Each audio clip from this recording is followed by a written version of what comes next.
Donc, la limite de soi, c'est savoir qu'est-ce que j'ai besoin pour ne pas justement être dans le sentiment que je me retiens, que je retiens le jeu, le Ani, Maneshama. Est-ce que je suis en train de réagir? Flou et non, j'ai Mais déjà mais idée, c'est tout un truc, hein. Il mais faut que tu laisses, en anglais on dit sit with it, assieds-toi avec ça. Laisse-toi je sais réfléchir bien. à qu'est-ce que ça peut être. Chez toi, en coaching, je fais très souvent ça. Je travaille beaucoup sur tous ces messages. Parce qu'en fait, c'est des messages qu'on appelle des messages contraignants, qui sont là avec nous et qui nous aident à nous construire. Mais quand on arrive vers 35, 38 ans, tu vas voir dans quelques années, Mon ami. tous ces mots, tous ces mécanismes qu'on a développés pour survivre quand on était petit, ça fait 20 ans qu'on les porte. Et même si une bouteille d'eau, c'est pas lourd, mais si tu la portes pendant 1 heure comme ça à bout de bras, tu as une crampe.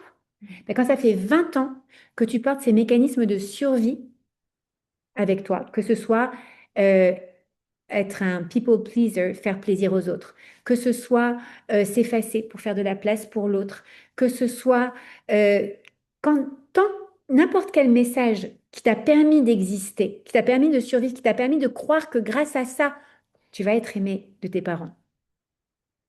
Même si tu as été aimé de tes parents. Il y a toujours quand même quelque chose qu'on croit. D'accord? Et c'est pas forcément que de tes parents, mais d'exister dans ce monde. D'accord? Alors, au bout d'un moment, eh ben, ces messages, ils deviennent étouffants. Et parfois, tu arrives à 40 ans et tu te dis, mais là, j'en peux plus. Et c'est pas la crise de la quarantaine. Faire des gens à 40. Tu as envie, tu as L'investissement. besoin, exactement, tu as besoin de venir retrouver qu'est-ce qui est vraiment essentiel pour toi. Qui c'est le toi vraiment? Qu'est-ce que toi, tu veux vraiment? Est-ce que tu t'es vraiment posé cette question? Qu'est-ce que moi, je veux? Et c'est pas une question d'être égoïste. C'est si moi, Annie, le je en hébreu, et je parle de ta neshama, tu es là avec certaines envies profondes en toi, que tu as restreint, parce que ça se fait pas, et qui a dit que tu dois faire ça, et comment, nanana, d'accord? Donc, tu t'es toujours retenu. Au bout d'un moment, tu peux développer tout simplement de l'agressivité. Pourquoi? Parce que la colère, c'est l'émotion naturelle de regagner ton territoire. C'est ça. C'est pas ça. OK. Enfin, Une personne qui a je me de la rends compte colère, que c'est c'est soit pas. de l'orgueil, soit qu'elle a trop perdu de son propre domaine de vie. Je m'énerve. Non, mais peut-être parce que tu as l'impression qu'ils ne te respectent pas. Donc tu Non, veux je vais pas. marquer aussi. Moi, je sais pas. La colère, c'est vraiment ça. La colère, c'est l'émotion de gagner son territoire, regagner son territoire.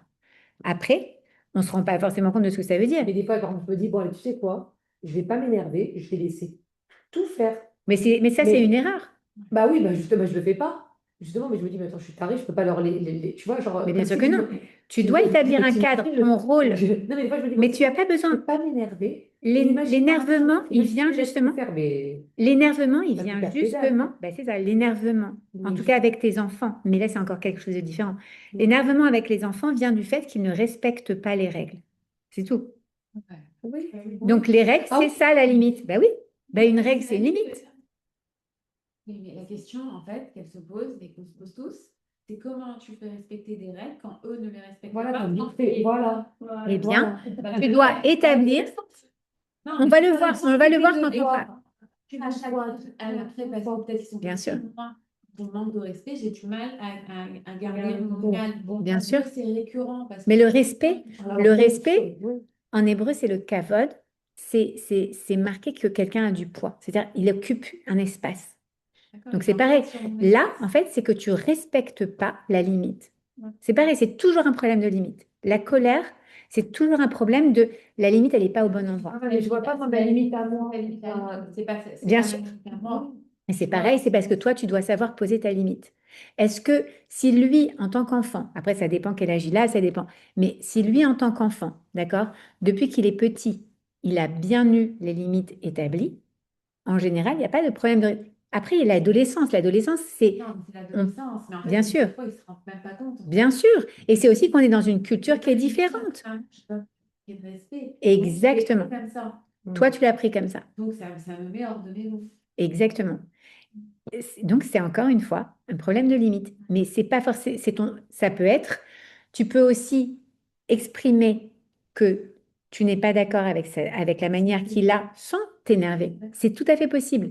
Si on s'énerve, c'est parce que nous, on a un problème avec le respect. Et ça peut être parfois un problème de respect de soi. Ça te blesse, en fait. Non, mais d'ailleurs, quand je discute après avec lui, parce qu'il c'est justement en étant calme. Oui. C'est quand on Et c'est là discute, que quand tu on obtiens dit- quelque chose que tu comprends, qu'il comprend et que toi tu comprends.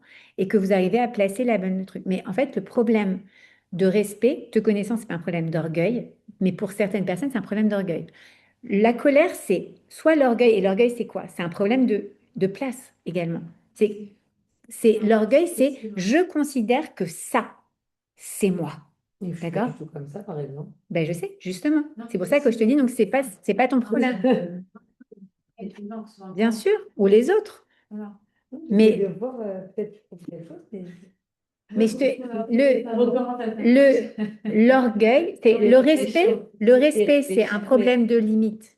La colère, c'est un problème de limite qui est lié soit en effet au respect des limites ou un problème de quelqu'un qui moi, je suis mal incorpore. organisée, alors peut-être chez moi. Peut-être que Mais finalement, peut-être que c'est simplement que tu n'as pas mis le bon cadre, Ouais, peut-être. que tu n'as pas su faire respecter le cadre des règles. Peut-être mettre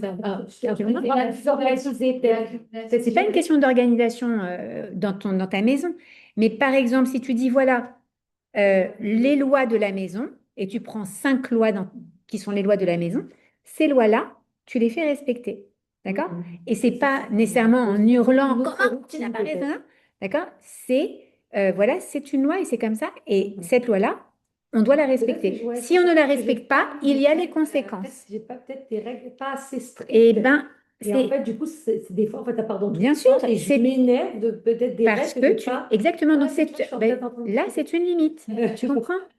Voilà, C'est mais toujours un c'est problème ça. de respect de limite. Mais de toute manière, il n'y a pas où aller, c'est certain, c'est comme ça, c'est humain. La colère, c'est l'émotion de regagner son territoire. C'est quelque chose que tu as voulu définir, que tu n'as peut-être pas bien défini, ou alors que eux n'ont pas respecté alors que toi tu l'avais défini. Tu vois? Ouais, ça me parle un peu plus. Et Ouais, me rappelle Mané, il a dit en fait, bon, moi, mes enfants, ils sont petits, mais un truc qui m'a grave aidé, qui m'aide jusqu'à maintenant parce que je suis très nerveuse, il a dit en fait, c'est établir, intégrer l'idée à l'enfant que de toi et moi, c'est moi qui décide. Ma fille, hier, elle m'a dit, c'est pas toi qui décide, c'est Hachem. Je dis, mais c'est Hachem qui a décidé que j'allais être ta maman, donc toi, tu m'écoutes à moi. Non, mais c'est vrai. Il a dit que à chaque fois qu'elle n'écoute pas, tu lui dis devant elle, j'attends, je suis devant toi, j'attends que tu le fasses. Je, tu le montres que je ne veux pas bouger bien d'ici sûr, si tu ne le fais pas. C'est moi qui décide. tu établis cette règle, c'est comme ça, et elle doit aller. Et tu ne déroges pas, exactement. Bon, on verra ça parce qu'on est parti très loin de notre, Ah oui, là, c'est. de notre Mais quand on fera on fera une étude, même si y a le cours du Ravel Mallet, on avait dit qu'on ferait peut-être une étude sur, Ça me va de refaire. sur le cours, sur le livre de Joy, qui est super. Et on verra aussi le travail des émotions. En tout cas, 3e jour, la compassion, de la compassion pour l'autre. Et ça, c'est super important. Pourquoi? Parce qu'on se met rarement dans les chaussures de nos maris. On est tellement imbibé de ce qui nous manque ou de ce qui ne va pas ou de comment on est fatigué, etc. Mais si j'arrive à me mettre dans ses chaussures à lui, d'accord? Donc, on a parlé de ça quand on a parlé du féminin et du masculin, quand on a parlé de la communication, quand on a parlé de l'homme vient de Mars, la femme vient de Vénus, etc. Vous vous souvenez? On a parlé de ça, c'est super important. Est-ce que je peux me mettre dans les chaussures de mon mari un instant et regarder comme si comme si j'observais de l'extérieur la situation actuelle? Mais si des fois, tu veux avoir cette vision juste pour donner une excuse, pas pour. Non, mais C'est vrai. le but, mais non, mais le Je te but, mets dans tes chaussures, juste pour lui donner le comme zéro, tu mets dans tes chaussures, ça doit pas être facile pour lui. Mais en vrai, c'est facile pour lui. pourquoi c'est facile pour lui? Non, par exemple, un truc bête. Voilà, je voyage avec mon mari, je m'énerve avec lui pendant le voyage. Alors, je tiens tête, je tiens tête. Je m'épose ou pas? Non, ça va pas. Je lui... Je voyage, Ça fait trop longtemps que j'attends ce voyage. On repart dans l'hôtel où on s'est mariés. Pour moi, c'était. Ça fait 10 ans qu'on n'est pas reparti dans cet hôtel. Mais dès que j'arrive là-bas, genre, j'ai jamais été face à lui pendant aussi longtemps. Donc, j'avais juste envie de m'énerver tout le temps. Après, je me suis dit, ah, franchement, 10 ans de mariage, on revient après. Et c'est la guerre. Franchement, genre, on est arrivé où? Mais après, je me suis dit, comment, dans mon ego et ma nervosité, ce qui m'a fait un peu redescendre, c'est de lui dire, tu sais, c'est pas facile de prendre de ton temps, une semaine, sortir du bureau, alors que c'est les fêtes, genre de Noël et tout, donc il avait beaucoup de travail. C'est pas facile, vraiment, j'apprécie. Je pense que tu es. En fait, je lui ai remis qu'on s'est énervé à cause de lui. Tu es énervé, tu me parles mal parce que tu m'as pas. Parce que ça fait une semaine que tu as pris sur toi.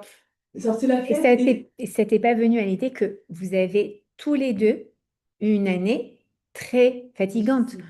Vous avez donné tellement de Mais c'est vous. pas une raison. Mais bien sûr que si, c'est justement la raison dont on parle. Quand tu lâches. Mais quand tu as. Non, je fais tout C'est ça. là. Mais c'est comme ça. Tu veux qu'il fasse- tu veux qu'il lâche tout, mais il est beau. Non, mais c'est que Charline. Tu m'énerves. Il a fait un second, tu m'énerves sur moi. Non, après, je me dis, C'est- après, c'est la fête, c'est la Non, période. mais le pauvre, il a le droit d'avoir aussi de la Les hôtels, fête. ça doit être une beurrée, et tu savais que j'avais envie de dormir dans cet hôtel. Genre, en nostalgie, tu l'as quand même fait. Je suis sûre que ça a coûté une fortune, mais vraiment, j'apprécie. Comme sa réaction, genre, je suis sûre qu'il n'a même pas pensé à ça. Ça fait plaisir que tu penses comme ça. Eh ben ouais, bah, au fait, Mais c'est pas ça qui a fait qu'il a mal parlé. mais c'est pas le problème. Pourquoi? Qu'est-ce qui va pas, là? Pourquoi? Ça veut dire, je lui ai donné Ouais. une raison. émotionnel. Non, je lui ai donné une raison qui justifie le fait qu'il a mal parlé. Il a même pas pensé à Mais cette raison. peut-être que Mais tu c'est t'as pas grave, été lui, il a- réfléchir, en fait. Et comme elle a dit au début des cours, l'homme et la femme, on ne pense pas Mais non, pareil. il a du stress ici. Et Voilà, comme elle a dit, dites-vous il a aussi, des- vous avez fait un voyage fatigant. Vous sortez non, mais vous avez, Dieu bénisse, 6 enfants. La plus grande, elle a 9 ans. D'accord? De quoi? La plus grande, elle a 9 ans. Tu as 6 enfants en bas âge. Il y a eu pas mal de challenges cette année. D'accord? Donc, il y a beaucoup de pression. Vous vous retrouvez finalement sans, sans le. Moi, j'ai trop idéalisé ce voyage. Allez, vas-y. Ah, Mais aussi, je suis arrivée à l'hôtel, tu peux me pause? Termine le cours. Ok. Donc, on a dit compassion, se mettre dans les chaussures de l'autre pour pouvoir faire de l'espace pour lui aussi. C'est très important. 4e jour, est-ce que je suis consistante, responsable? Est-ce que j'ai peur de m'investir dans mon couple? Est-ce que j'ai peur de me sentir piégée si je m'investis? Est-ce que cette réaction est liée à un trauma, une mauvaise expérience passée avec lui? Si c'est de la rancœur, comment le travailler? D'accord? Si c'est de l'orgueil, comment le travailler? Est-ce que j'oriente mes capacités d'endurance dans des activités bonnes pour moi? Parfois, on est endurant dans des choses qui sont nocives pour soi. Par exemple, je vais absolument, je sais pas, ouais, faire un régime trop strict. Mais ça peut devenir nocif pour soi. Ok, si ça va mettre en péril le shalom bayit, etc., demande à ton mari, tu préfères que j'ai 2-3 kilos en plus, mais que je sois sympa, plutôt que. Non, mais c'est vrai. Mais c'est vrai. Moi, le choix est fait. J'ai grossi. C'est grave, mon mari. Il est très content que je sois sympathique. Voilà, c'est la vie. Ok? Le 5e jour, c'est l'humilité. Est-ce que j'ai peur d'être trop humble? Est-ce que être humble, au contraire, c'est se dévaloriser? Est-ce que je suis reconnaissante à Hachem pour mes qualités? Ça aussi, c'est très important. C'est quoi être humble? C'est pas se mettre comme un paillasson, d'accord? C'est travailler sur son orgueil, oui, mais c'est aussi ne pas être un paillasson. C'est important de comprendre que être humble, c'est juste comprendre que je suis un véhicule d'Hachem. Que si quelqu'un te dit par exemple, ah là là, comme t'es belle, ben, t'as pas besoin de dire, oh non, vraiment, vraiment, je suis pas belle. Ou même si tu le penses sincèrement que t'es pas belle. Non, Baruch Hashem. Baruch Hashem. Merci à Kadosh Baruch Hu. Tout vient de lui. Ah là là, tout vient de lui, que ce soit matériel, spirituel, émotionnel, un talent. Tu sais pas pourquoi, toi, tu adores dessiner ou tu chantes très bien. Ah là, tu as une voix incroyable. Baruch Hashem. Oh là là, tu dessines, mais quoi, c'est un truc de fou. Baruch Hashem. Oh là là, tu fais, je sais pas, des harmonies de tenue. Baruch Hashem. Même ça. Non, mais c'est vrai. Même ça. Ah là là, mais je sais pas, tu dégages un truc quand on te voit, Baruch Hashem. Ne dis pas, ah bon, non, mais pas du tout, mais pourquoi il m'a dit ça, machin. Non, merci Hachem. Tu sais que c'est Hachem qui est en train de te dire à travers la voix du facteur, en plus, parce que c'est qu'un facteur, la personne en face de toi. C'est Hachem qui te dit. C'est des messages d'Hachem. Et que ce soit bien ou pas bien, hein, d'ailleurs. By the way. Donc, il faut l'entendre avec humilité.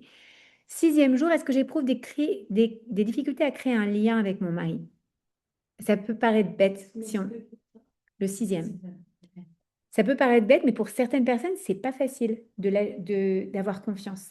Quelqu'un qui s'est senti, qui n'a pas eu confiance en ses parents, par exemple, va avoir beaucoup de difficultés à faire confiance à son mari. Parce qu'il sent que, ou alors quelqu'un qui a vu son parent tromper, par exemple sa mère tromper son père. Et elle va avoir très peur que son mari, la trompe. Elle va pas avoir confiance en lui. Pourquoi? Parce qu'au final, dans son cœur, elle se dit, mais est-ce que si j'ai vu ça de la personne qui est la plus safe, entre guillemets, qui doit être celle en qui j'ai le plus confiance, et elle a été capable de faire ça, ou si tout simplement on a vu que nos parents nous ont trompés, ou nous ont sans menti, d'accord? C'est pour ça, moi, je dis toujours, ne mentons pas. Ça sert à quoi de mentir? Cette histoire de la petite souris, ou... non, mais ça sert à quoi, en fait, d'aller dire n'importe quoi? C'est ridicule. Mais c'est bête. Pour une histoire de petite souris, vous êtes en train de montrer à vos enfants que vous mentez. C'est bête. Ne faites pas ça à la petite souris. Dis-lui non. Maman, elle te donne $1 ou je t'achète un petit cadeau. Mais il n'y a pas une petite souris qui va venir sous ton oreiller te déposer de l'argent. Pourquoi? Parce qu'après, il va dire, ah, mais tu m'as parlé de la petite souris, ça n'existe pas. Tu m'as parlé d'achat, mais pourquoi je devrais y croire? Mais justement, tu as compris que c'est quand tu es... Mais pas du tout. Au contraire. C'est là que tu crées le sentiment de confiance. On ne ment pas à des enfants, surtout pour créer des choses qui sont des trucs de goy. Désolé, mais c'est vraiment comme les gens qui disent le Papa Noël. Ça n'existe pas. On le sait. Pourquoi on va le faire? Quand dimanche, je suis partie à la fête, c'est du café de Sarah. Oui. C'est Malak Esther qui est venue Ça, c'est français, ça. Les Américains, ils ont ça. Les Américains. À la piscine. Oui, Sarah était. Bah oui. C'est Malak Esther qui est venue te le dire. Ouais. Et chaque fois que je sais que quelque chose qu'elle pense comme ça, je dis, Hachem, il m'envoie la main. Dans l'oreille. Ah. Baruch Hashem. C'est juste que, en fait, comme on l'a dit, c'est l'âge où ils sont modelables, Ouais, c'est vrai. où ils prennent en eux. Bien sûr. Parfois, on leur dit, même alors sur des tabous, par exemple, on ne va pas prendre la petite souris, mais sur des tabous. Ah, papa et maman, comment est-ce qu'ils ont eu un bébé?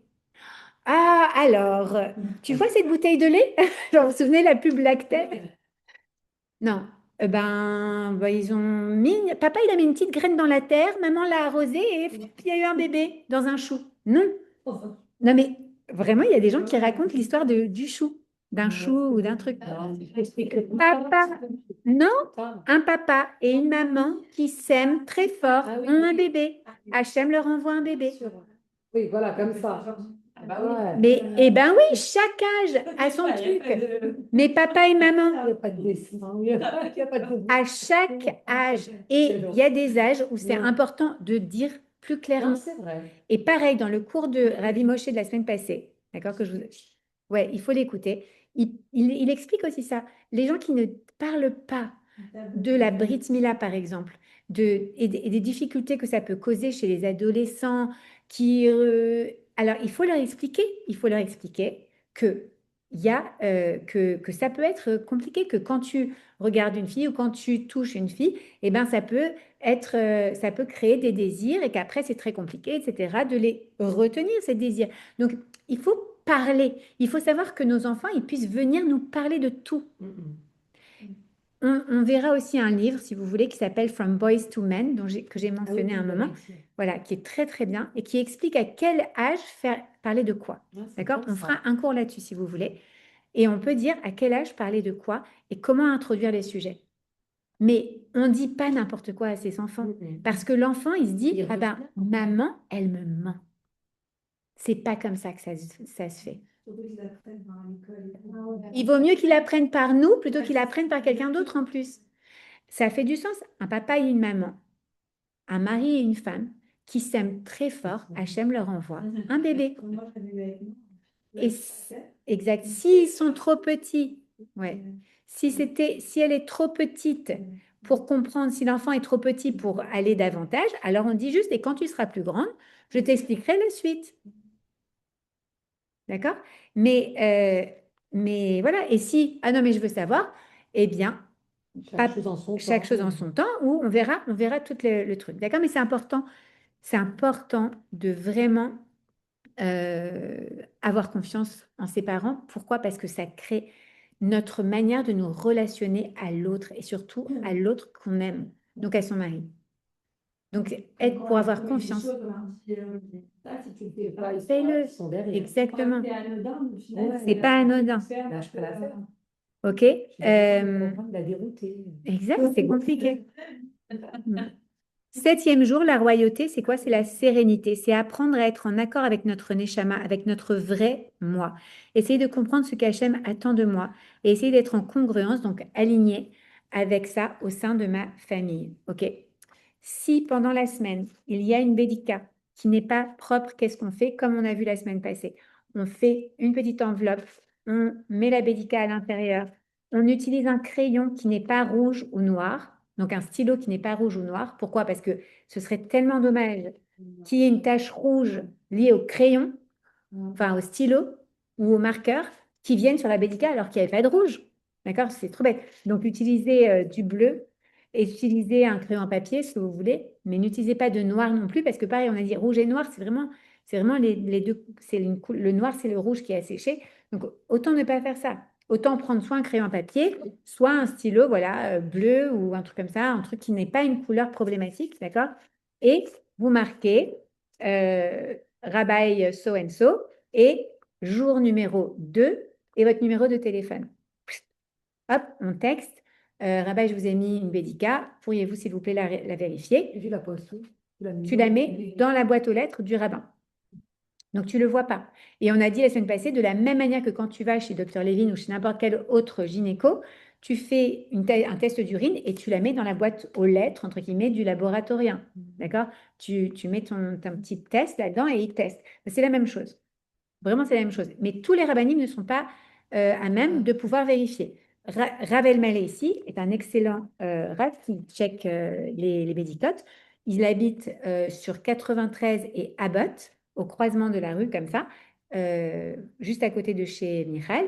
Vous mettez dans sa Toilette. boîte aux lettres, merci, et vous envoyez un texto. D'accord? Donc, n'hésitez pas, c'est vraiment la meilleure des choses, et au moins, ce n'est pas entre vos mains. Donc, la semaine prochaine, il n'y a pas de cours parce que c'est Yeshiva Break. La semaine d'après, on se retrouve au Migvé. OK? Merci beaucoup. Avec plaisir. Baruch Hashem.